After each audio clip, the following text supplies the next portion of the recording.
आप लोग? जो ब्राह्मण को बुला करके सुंदर वेद मंत्रों का उच्चारण करवा के विवाह किया जाए उसको कहते हैं ब्राह्मणी विवाह। ब्राह्मण देवता हैं, वेद मंत्रों का उच्चारण हो रहा है, रात्रि भर वेद मंत्र बोल रहे हैं, सुबह विवाह पूर्ण होने के बाद उनको परिपूर्ण दक्षिणा दो, विदा करो, ये ब्राह्म विवाह होता है। अब यहाँ पे ज्ञान की बात सीखिए, ध्यान देना। ब्राह्मण कोई रात भर विवाह कराता है तो उसकी मेहनत जो जितनी होती है देना चाहिए। लोग क्या करते हैं, बेचारा बैंड बाजा वाला आएगा वो 11,000 ले जाएगा, 21,000 ले जाएगा, स्टेज सजाने वाला आएगा वो 20,000 ले जाएगा, ऑर्केस्ट्रा वाले 50,000 ले जाएंगे। पंडित जी से सुबह पूछेंगे पंडित जी कितनी दक्षिणा देने, पंडित जी ने 2100 कह दिया तो कहते हैं 1100 में निपटा लो महाराज, इतना कहाँ ले जाओगे। सत्य है कि नहीं है? कि ब्राह्मण ऐसा है बेचारा, वो रात भर आपको एक उसमें जोड़ता है, शादी के बंधन में जोड़ता है, और सुबह जब आपसे दक्षिणा मांगता है रात भर बेचारा जगता रहता है, हवन कुंड के अंदर आंखें फोड़ता है, और सुबह कहते महाराज तुम तो लूटते घूम रहे हो खाली में, वैसे तुम 1100 ले लो। हमारे यहाँ वो पहले 251 में सत्यनारायण की कथा कर जाते थे, अब लो बोलिए गोविंद भगवान की। तुम लोग हमारे पुरोहित जी की ओर क्यों देख रहे हो? हाँ, तो ऐसा नहीं होना चाहिए। देखिए ब्राह्मण आपके मंगल की कामना करता है तो उसको उसकी मतलब जितनी मेहनत है उतनी तो दीजिए। अब बेचारा वो रात भर विवाह करवा रहा है और तुम कह रहे हो 1100 ले लो। अरे कम से कम हम कहते क्या बनता तो 5100 है, नहीं 3100 दे दो, इससे कम 2100 दे दो, नहीं समझते हैं। और फिर बाद में कहते पंडित जी तुमने शादी करवाई थी, हमारा लड़ाई झगड़ा बहुत होता है, हमारी बनती नहीं है। पंडित जी क्या कर सकते हैं? पंडित जी का हर्जाना दिया नहीं तो लड़ाई झगड़ा तो होगा ही। पंडित जी तुम पूजा पाठ सही से नहीं करवाते हो, हमें लगता है। ऐसा नहीं होना चाहिए। ब्राह्मण देखो, ब्राह्मण मांगता नहीं है तो उसकी मेहनत का उसको अवश्य देना चाहिए। एक ब्राह्मी विवाह इसमें बताया गया है, भागवत जी में वर्णन है। दूसरा विवाह बताया गया है गंधर्व विधि वाला विवाह। बोले वो कैसा है? वर कन्या की दोनों की आपस में बातचीत हो गई, मंदिर में जाकर के भगवान को साक्षी मान करके विवाह कर लिया। चलिए ठीक है।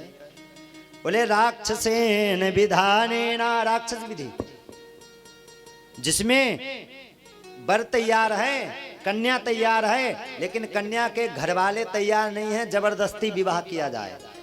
तो भगवान भी तैयार थे, रुक्मिणी मैया भी तैयार थी, लेकिन रुक्मिणी का जो भाई था रुक्मी वो तैयार नहीं था। उसने कहा था मैं विवाह नहीं करूंगा चाहे कुछ भी हो जाए। ये राक्षस विधि वाला। और चौथा आ जाइए पैशाच विधि वाला विवाह, जिसमें न घर वालों की राजी है न कन्या की राजी है, अपने बल को दिखा करके जबरदस्ती विवाह किया जाए, ये पैशाच विधि वाला विवाह बताया गया है। ऐसा नहीं होना चाहिए। विवाह कौन सा करना चाहिए? बोले ब्राह्म विवाह ही करो, यही सबसे उत्तम बताया गया है। और वो तो भगवान है, वो कुछ भी कर सकते हैं। दोनों पक्ष से जब राजी हो, वर कन्या भी प्रसन्न हो, और नहीं पता लगे जबरदस्ती आपने विवाह करवा दिया। कन्या गई, 10 दिन उसने काटे बाद में उसने चूहे मारने वाली पुड़िया खा ली, सीताराम हो गई। बाद में आप भी फंसे फंसे घूमो दुनिया के लोगों को, और इधर उधर से दोनों लोग फंसे फंसे घूमो। और ब्राह्म विवाह टिकता है। पहले हमारे बुजुर्ग लोग बैठे हुए हैं, इनसे तुम पूछ लेना, कहना दादी में और बाबा तुम में लड़ाई कभी होती है? 60 साल के हो गए हैं, फिर भी कहेंगे हमारा बहुत प्रेम है, क्योंकि इनका विवाह जो है माता पिता की इच्छा से ब्राह्मणों को बुला करके फिर हुआ है। और आजकल जितने लवेरिया के मरीज नहीं घूम रहे हैं, जो क्या करते हैं, आपस में बातचीत हो गई है, शादी कर ली, फिर 1 साल के बाद वो तलाक के पेपर अलग बनवाए घूम रही हैं और वो अलग बनवाए घूम रहे हैं। महाराज पता नहीं कौन से ग्रह खराब हैं, हमारी बनती नहीं है, कुछ ऐसा कर दीजिए कि हमारा सुधार हो जाए। महाराज क्या कर सकते हैं उसमें? महाराज ब्रह्मा की नाभि थोड़ी ना है।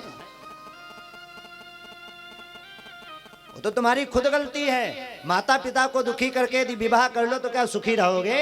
नहीं सुखी रहोगे। किसी घरवाले का दिल दुखा करके आप कीजिए और नहीं मानते हो, गारंटी है इस बात की, आप जाकर के देख लेना, जितने मनपसंदी शादी किए हैं वो जीवन में कभी सुखी नहीं रहते हैं। 100 में 10% कहीं मिल जाए सुखी, नहीं रोते ही हैं बाद में। रोते क्यों हैं?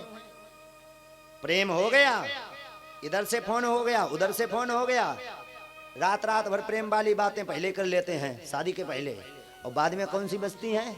लड़ाई वाली। फिर बाद में आपस में लाठी चलती है। पहले के बाबा लोग बैठे, पूछ लो, मुंह देखने तक को नहीं मिलता था। अगर बेटी का विवाह हो रहा है तो विवाह की बातचीत चल रही तो बेटी अंदर चली जाती थी, सामने नहीं आती थी। बेटे का विवाह हो रहा है, बेटा शर्म के मारे बाहर नहीं आता था, अंदर चला जाता था। आजकल विवाह बाद में होता है, वो कहता है पापा टच फोन पहले दिलवा देना हमें, हाँ, ताकि बात होने लगे हमारे। ऐसा नहीं होना चाहिए। राक्षसेन विधानेन उपयेमयते सुतम, मैंने बताया था, जो घर बर कुल हो ही अनुपा। घर बर कुल आप सब देखिए आपके स्तर का है कि नहीं है, आपके लायक है कि नहीं है, तब विवाह कीजिए।